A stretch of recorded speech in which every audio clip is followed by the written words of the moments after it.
अरे बापरे, तुम्हाला गरम होतंय? एसी लाव का कूलर लाव? एक मिनिट निशा, जा जा यांना हवा घाल बरं. हे मम्मी कुठे कुठे? अगं पदर घे ना, इथपर्यंत घे.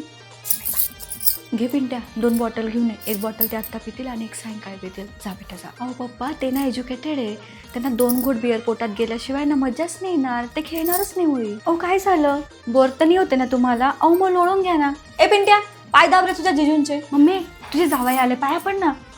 अगं सकाळी पडला होता ठीक आहे, पण मग दुपारी पण एकदा पड ना. अरे बापरे काय झालं? लोळून लोळून बोर झाली तुम्हाला? मग मी काय करू? डान्स करू?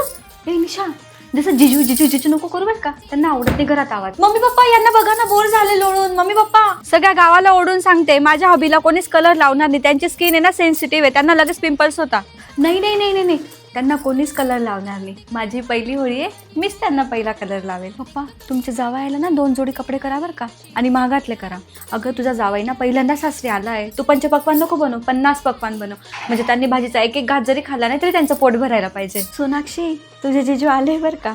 अगं तुला भेटायचं होतं ना त्यांना. आई तुम्ही तुमच्या मेडिसिन वेळेवर घेताय ना? 1 मिनिट मम्मीला बोलायचं. मम्मी अगं माझी सासू एवढा गोड आहे ना, खरंच खूप छान आहे. अहो जा ना, जा बिंदास बाहेर जा, तुम्हाला कोणीच कलर लावणार नाही. आणि असं पण मी पूर्ण गावाला धमकी दिली आणि सर्वांना माहिती पण आहे तुम्ही चपलाचे मिस्टर आहे.